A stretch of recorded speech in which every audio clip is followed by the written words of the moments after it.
Welcome to your morning cup with iBenz Academy. I'm Kara. And I'm Ash. And we're Kash. Hi, everybody. Hi. I feel like it's one of those moments, like the peace signs. Yes, You can't see us. No. We'll have to start videotaping at some point. We're going V. Peace, peace. Yeah. Yeah. Asian style. Yes. Brenda knows. Yes. Yeah. So we were having a discussion yesterday about knowing versus believing or wishing or praying or hoping. Yes. Right? There's a big difference there. Yes. And what is the difference? Well, I mean, when we're wishing, we're hoping, we're praying, believing, it seems like all of those have an open door for it to not, whatever it is, right? To not be true, to not come to reality, to not be manifested, to not be accurate. Yeah. And it seems like it's not a full-on stepping into and embodying the energy of what it is that you want or that you're creating or that you desire. Mm-hmm. It's like part of the way there, not all the way. Yeah, it's like I'm slightly committed. Yeah. It'd be nice. Yeah, I really would like it. It'd be so nice if that would happen. Mm-hmm. But it's like there's a but attached to it all. Yes, but yeah. Only if God wills it or somebody allows it or this person gives it to me or that person will make it happen. Rather than knowing is so much stronger, right? Knowing is like a full-on, I'm believing, or not believing, I'm in it, embodying it, and ready to just, this is what's going to happen. Mm-hmm. Yeah, the others also feels like it's an externalization. Like you're giving away your power, like praying or hoping. It's like, it's not really a choice, a full-on choice. Yeah. It's like, that'd be nice if it just falls in my lap. It feels kind of passive, I guess in some ways, praying is active, but it's also an externalization of your power and, giving your authority to someone else, like a god or other gods or whatever, right? Mm-hmm. And, mixed results with that one. We don't necessarily recommend that. And why? It's because, we're focused on empowerment, right? Mm-hmm. Which is us embodying our power, not giving it away to others. Well, and it's not to say that those things are bad. It's not, I don't think that's what we're saying, is that, you don't do these things. But we're saying is stepping into knowing is a completely different energy. Yeah. Very different state of energy. Yeah. So what does it feel like to know something versus believing something? I can share an example. Yeah. So this often comes up for me when looking at manifestation. So there's programs running, and one belief that I had around, let's say, buying a house was I had to go through this long, pedantic loan process, and that it was going to be difficult, and it had to have certain conditions to it in order to work, right? And that because of my current life situation, let's say my job and how much my finances are, debts and things from student loans, that, there was a belief that I might get it, right? I might get approved. Mm-hmm. And I also had this belief that since it was the first time I was buying a house, I had to get a very specific kind of loan, like a first-time home owner loan, which is a program in the U.S. for first-time families essentially buying their first house. But I had this belief that's what I had to do. I had to get that kind of loan, and I had to have a certain timeline and amount of money and all this stuff lined up before I could do anything. And it's kind of an odd program, but that's what was running, right? So I had this belief I'm gonna do it. I'm gonna get this house. I'm gonna, get it in this way and this, that, and the other. And then when I started to, one, read the fine print, it's actually not that great of a qualification. It's not that great of a loan. And the fact that a lot of sellers don't really want to sell to people with that loan type. It's just, there's like government regulations they have to follow. It's more prescriptive, and it extends the process. And at the time I was looking at buying when it was a really hot real estate market. And then I was reading the fine print. I think it was Larry who was like, why do you need that loan? You don't need that. Like, what are you doing? I'm like, what do you mean? Of course I need that loan. So there are like some belief systems and even just thinking that was going to be the easiest way, right? But at the heart of it, the manifestation that I wanted was, I want to get this house or a house. And then at some point that started to shift. And a big way that it shifted was Fossil Beach. So we've talked about Fossil Beach in the past. It's a group manifestation item that some instant manifestors got together and bought 48 acres together with. Amazing project. And when all of this started to happen, Fossil Beach was coming up before I had bought a house. So when I was scanning it, I decided to be the representative for the group to buy the land, put my singular name on the piece of paper on behalf of the group. But there was a fear that came in around like, if I do Fossil Beach, that's gonna like increase my debt load, and then I won't be able to buy a house. And then I saw this like as a choice point, right? Of like, I could believe that if I do Fossil Beach, there's no way of getting a house. And I didn't have like all the stories or elements figured out yet. But I remember this feeling, there's this strong knowing, and this is like the energy, right? It was this strong feeling, this knowing of like, no, I'm going to do it. I'm going to do both. It's not this or that. It's this and that. It's like, yeah, we're going to do Fossil Beach and I'm going to get my house. And it won't matter. Like, we'll figure it out. The Human Collective will deliver, and I don't know what it's going to look like, but it's going to happen. And I was like, no fear, not believing that BS, that belief system, but like, it's a knowing. And I really felt it like in my core, my body, and I took it with me like throughout the processes. Long story short, a couple weeks later, got Fossil Beach and the opportunity to buy a house. And all the cards fell into place, and it was like this amazing manifestation. But the energy was so different, right? And it was a choice. And I think that knowing is really that state of being that we're the authors of our life. And we may not have it all figured out, and that's okay. But it's knowing that there's going to be a high frequency outcome. Mm-hmm. And knowing that you're supported in that high frequency outcome. Yes. It's not just Kara has to figure it all out. Right. You know? It's like the Human Collective was there to help make it easy and possible. The buyer was influenced to be able to make it accessible and easy for Fossil Beach, and even for your own house, right? Yeah, like strong allies, the group, getting expanded awareness through others' perspectives, like you referenced with Larry.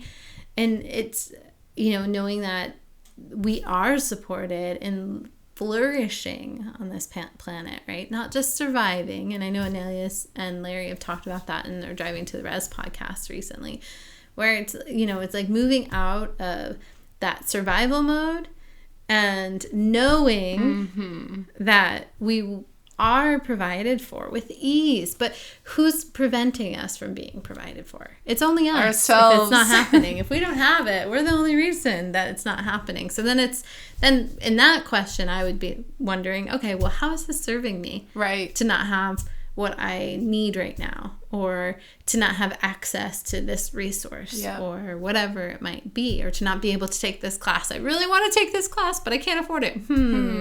Why? How is that serving me? Why? And it might not be a high frequency reason. Right. And then that's where we get to do our work. Yep. Right? That's where we get to do the iBenz method. But it's a really great example of the knowing, because absolutely, I was just having a conversation earlier this morning with somebody about a similar topic.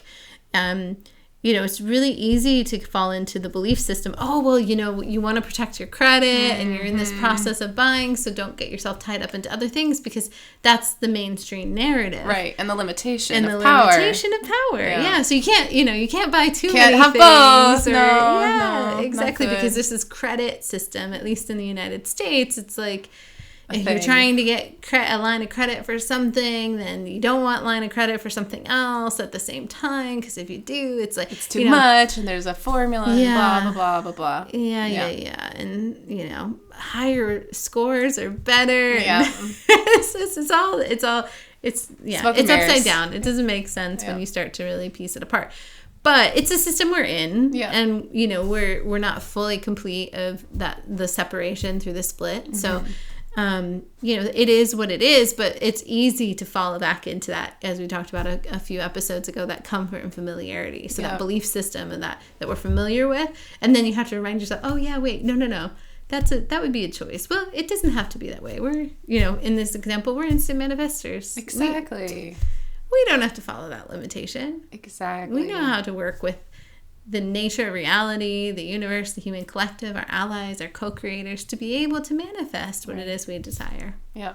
And that's what the workshop goes into great depth about, is that protocol. Right. For using and working with the nature of reality to manifest what you want. And it's easy to take that statement and think well, you're just going to manifest what you want, and then what about everybody else? Mm-hmm. What if what you want doesn't work for me?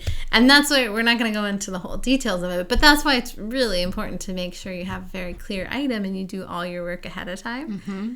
so that you don't run into those types of obstacles, mm-hmm. and that with integrity and that high frequency resonance about the item, that it is compatible and it's not something that's infringing, because even that would be a program of, well, if you want something, it's going to infringe on somebody else, mm-hmm. or right. I'm so glad you brought up that important point about limitation. How is this limitation serving me? How is this belief serving me, or the limitation serving me? And that can be used in so many ways, right? But even just in this case with the house and the land, it was a direct block to stepping into bigger chi and wealth lines and connection lines and power. Mm-hmm. And that narrative is so strong, right? Like you said, thriving versus surviving. There was that belief of survival of, oh, I'm going to survive. I have to make sure that, my credit line is blah, blah, blah, and this, that, and the other. And it's well, under that belief system of lack, limitation, and scarcity, yes. But right, we're in a split. We're empowering ourselves. We're stepping out of that. So it's an example of going, wait a minute. There's something amiss here. Right. What is that? No, that's not true at all. It doesn't just have to be that. Yeah. It can be way better than this. And even that's stepping into the knowing. Yeah, absolutely. Yeah, it's really interesting how even in that situation, from what I recall, you stepped into, okay, I'll take the lead on this. I'm going to take the lead on the land for Fossil Beach and having your name on it. And then almost instantly, right? It was not much further later that then the house came up. Mm-hmm. And it was you stepped into that knowing, and then it opened up the door. It's really not even the door. It opened up the gates. It's the dam was released, and then everything else was able to flow in. Because it's holding, I envision it, is almost with the limitations, we hold things at bay. Mm-hmm. You guys can't see my hand gestures, but I'm pushing things away from me, these imaginary things that we're holding at bay. And then we step into knowing, and the most impactful knowing that I've ever I think held on to, that was shared by Inelia, is just expect the highest frequency outcome. Oh yeah, we're high frequency, so just expect the highest frequency outcome. And why? Mm-hmm. It's well, of course, because we're high frequency. That's our true nature, right? That's our true essence of our core expression. So if we are allowing that to express, then of course it's all going to unfold in a high frequency way. Exactly. But the limitations, that pushing things at bay, that is going to limit that expression. Right. It almost feels like pushing or holding that at bay, those limitations.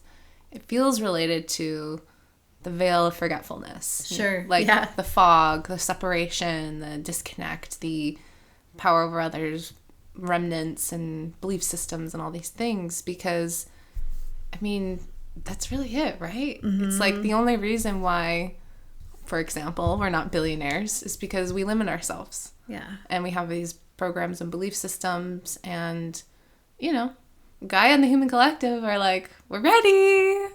Are you going to receive? And we're like, maybe. Yeah. Maybe a little trickle here. Maybe open up the fossil there, or release the floodgates, you know? Right. And it's that allowance. But yeah, I think sometimes it's going from maybe that process of belief to knowing. Sometimes we just need some steps along the way to help get us there.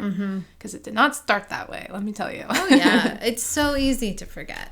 It's, at least when, you know, playing in the familiar of the old paradigm, you know, it's like, it's easy to sometimes like take a step back and then like, wait a minute. No, that's not how I want to operate in this life. Exactly. Because, I mean, here we are in the split. Yeah. Doing our job. We were born here to be here at this time, right? Yeah. And so if you're listening to this podcast, you too have chosen the high frequency outcome. Yes. So why should we expect anything less? Exactly. I mean, exactly. Like, all of our allies are for it, you know, like Gaia and the Human Collective, and those who have also chosen that decision. And so that's what we should expect in our life. Right. And I think I think we've said this in the podcast many times before. It's like baby steps. There's a lot of things that have come up in that. And I remember first hearing about the split.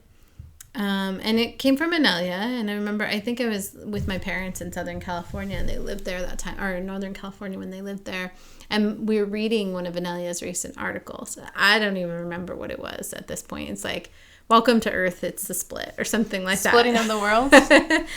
I honestly don't remember. But regardless, it was one of those, in that moment, like, I had this knowing, I am not continuing in the old paradigm. I am not continuing in the light dark paradigm. I'm all the way for the light paradigm. That is happening without a doubt, you know. And it was through time, there were moments where I think, just because there was probably a period of several years where that was like a really big topic of like, how do you choose the split? Like, did I choose it? Like, what's happening? Yeah.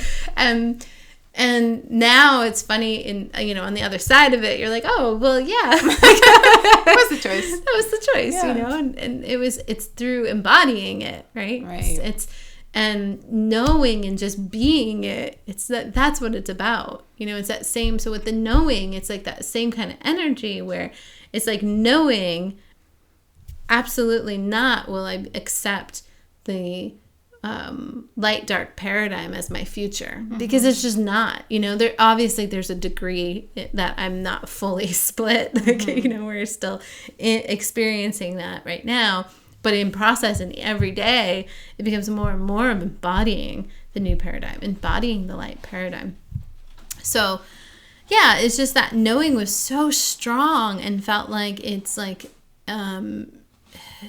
deep in my core that like nothing could rattle that. Yeah. You know, there's just no alternative. Yeah. And that was the choice, and that I just knew it was going to happen. Exactly. You know, and there could be moments where you forget along the way, like I said, where it's like, hey, wait, what did I, like, am I making the right choice? Is this the choice that I was going to make? Is this in line with the new paradigm and being in high frequency? But there were just moments, and it was just kind of recalibrating back to that knowing and back to that energy, that core essence of it. It's such a powerful energy, the knowing energy, because it's true authority, like sovereign energy.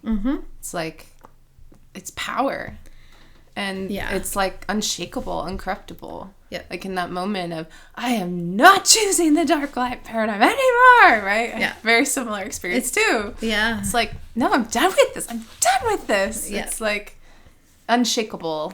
And even almost like a breakthrough in some ways. It's like that conscious choice was made and it's done. Like, not going back. Unless you choose otherwise, of course. Right. But it's just so powerful. Yeah, it is.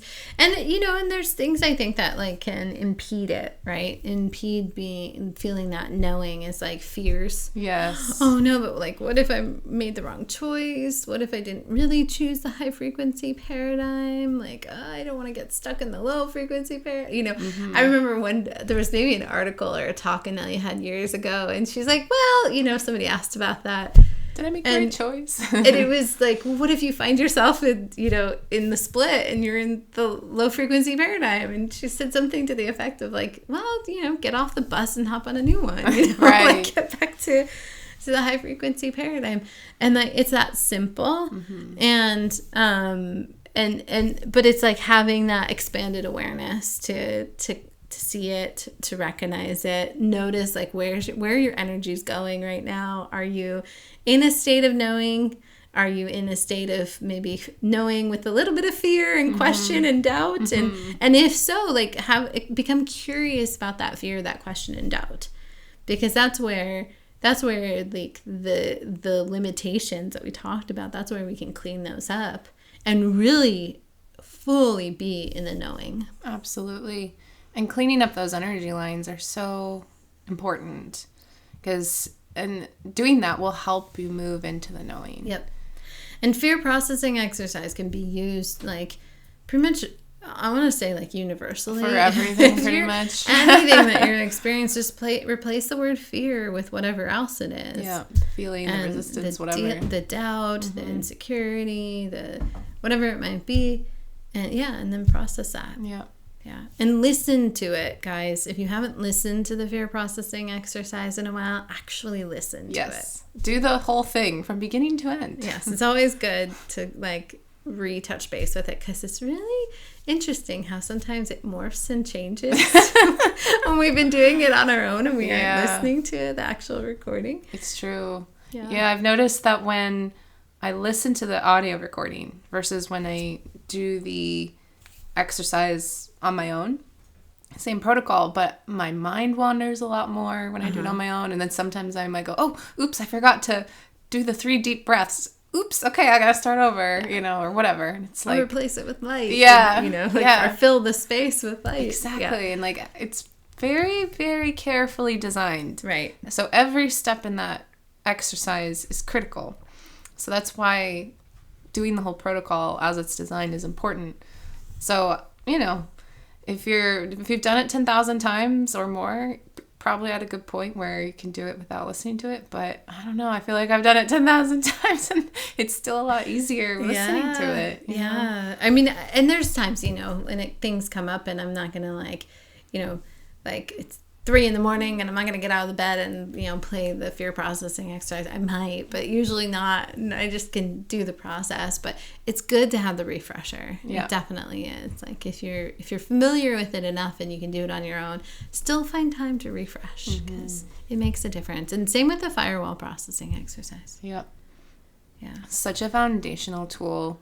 For the last couple of weeks, I've been doing it every single day as part of my morning routine. And it's incredible. Like before I would do it as needed, you know, like when fear would come up. But I think about it and it's actually related to a Walk With Me Now manifestation of like being fear-free. And I thought about it, I'm like, well, if I was truly fear-free at this point, I think my life would be pretty different. And yet here I am. So I'm like, okay, make the list of all the fears and I'm going to do each one by one. Nice. And that's the process. So, yeah, I mean, we talk about a lot of tools, you know, and workshops and things and articles and stuff. But I mean, really when it comes down to that core principle, it's fear processing. Because even with like stepping from the belief system to the knowing, there's a lot of fear processing involved. Going from lack and fear of, oh, it's not going to work out or whatever, survival, to no, this is happening and it's going to be awesome. And that's the high frequency outcome, right? Right. No fear there. Right. Yeah, absolutely. Yeah. This is a good tool to revisit. It is. Yeah, and it's one of those, like, I have it downloaded on every device and can pick it up anytime I need to. Yep. Yeah, it's a good one to have and a good one to share with others too. Yeah, I think that is, like, makes such a world of difference. Because when you're in that power of knowing, there's no trace of fear. It's like, no, this is it. Like, this is it. It's happening. No doubts, nothing. No room for fear. And that is a great space to be and operate from. Yeah. It's very empowering. Absolutely. Absolutely. So how can you start to step into your knowing? Well, fear processing, great step.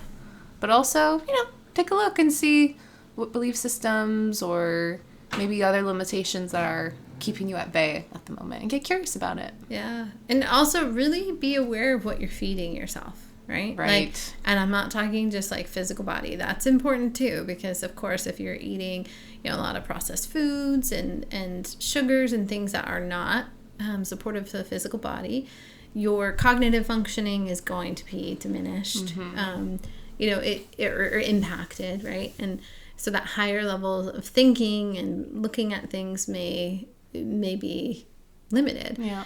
But the other aspect is around, like, what music are you listening to? Are you watching television and movies? And if so, like, what's that content about? Are you listening to podcasts? What are they about? Yeah.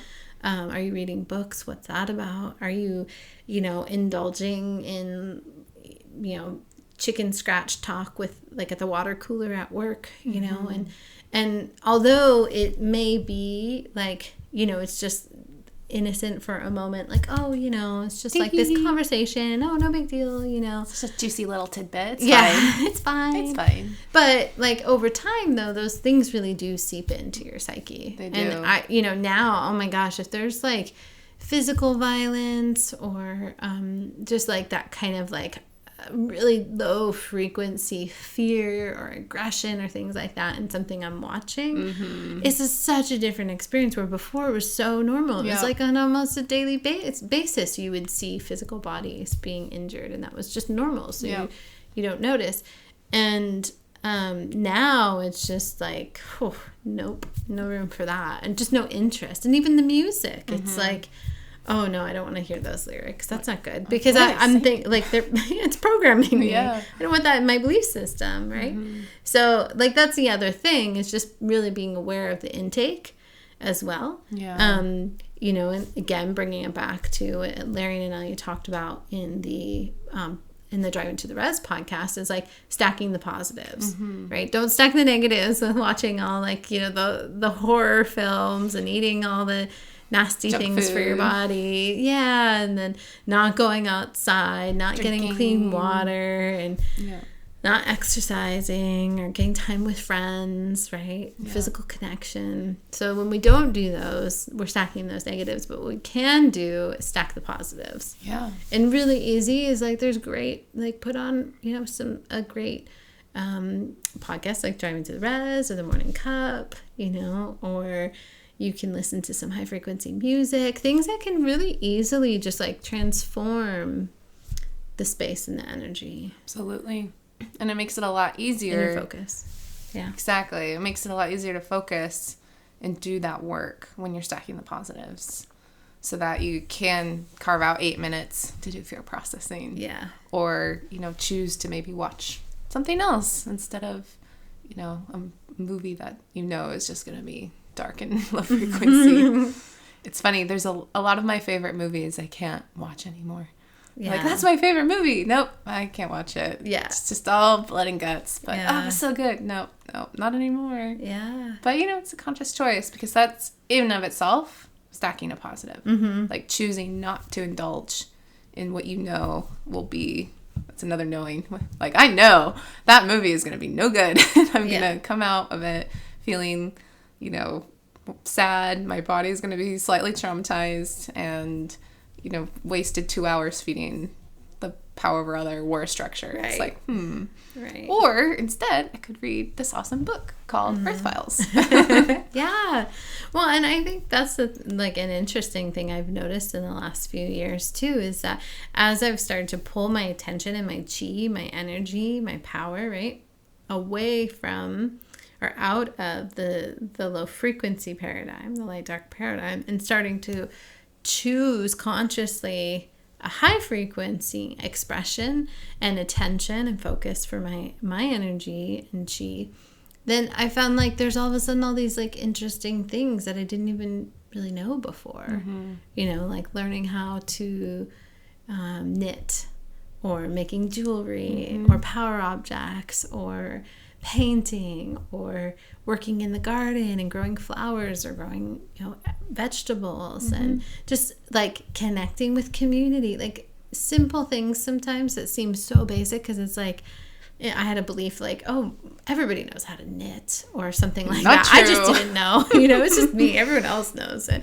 But, you know, it's really like, actually, if I looked at it, like all the time I spent maybe watching television or just indulging in other like things that were not fruitful in a high frequency way. Now it's like, what do I do with that time? Yeah.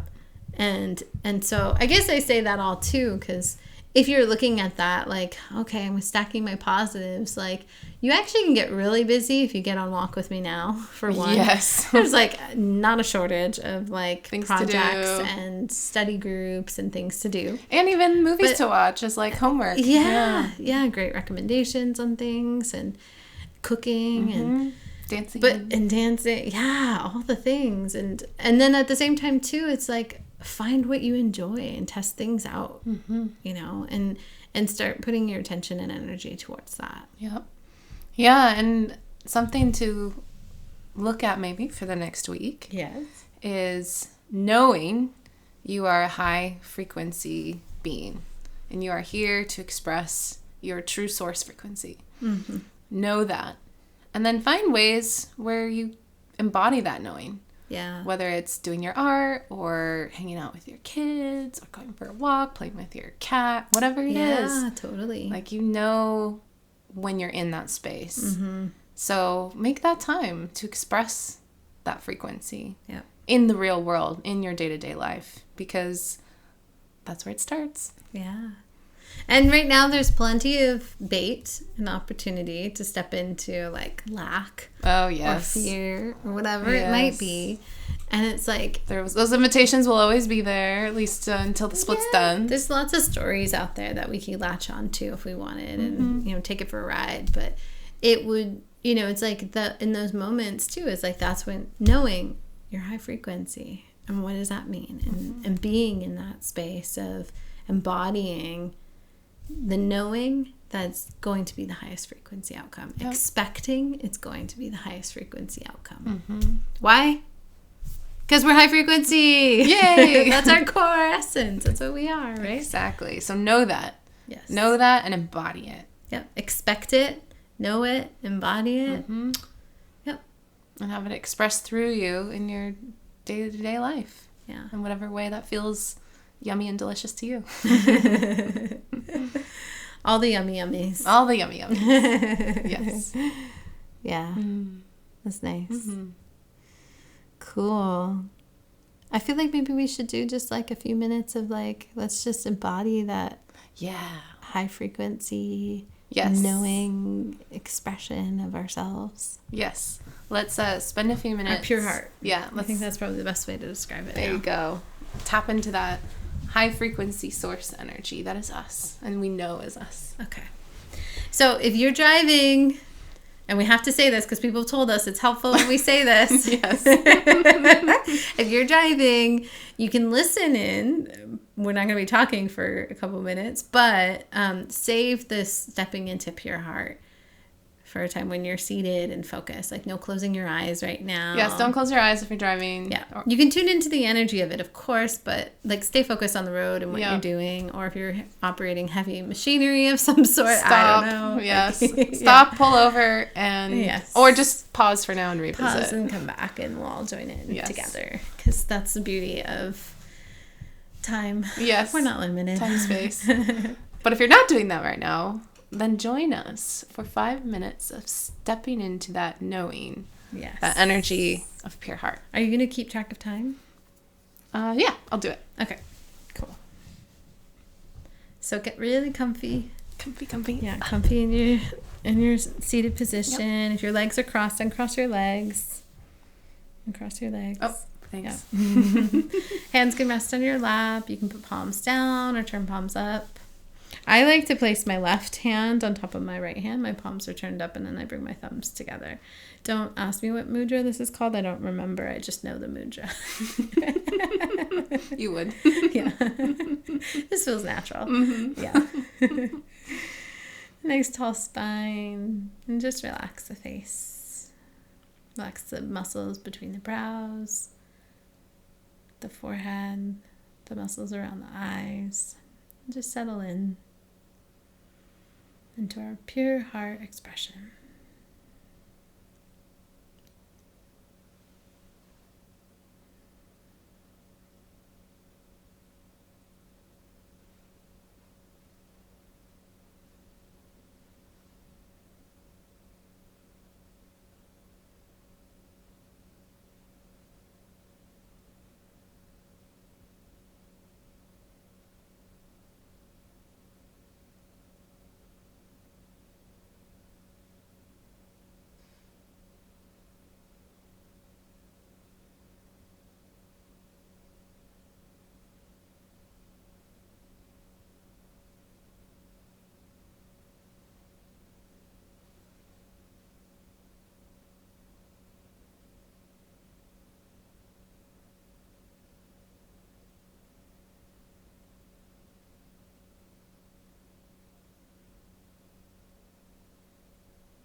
You can get back in your body if you like.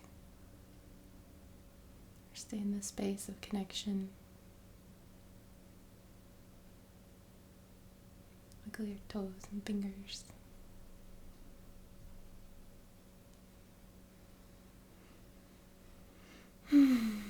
Thank you for joining us. It was powerful. Could feel us all around the planet. That's pretty cool. Listen to our podcast so we can meditate together. Across time and space. Thank you for joining us today. It's such a powerful energy. And know that this energy is us. Yep. It is. I think we're still in an altered state. Yep. Pretty much. See, this is why we don't drive. Yep. We don't drive and go into altered states. It's not conducive. It's not conducive to physicality on Earth. Yes. Staying safe on the road. You want to have your awareness on the road. Yes. Yes. Yes. Well, thanks for joining us today, everybody. We'll see you next time. Ciao.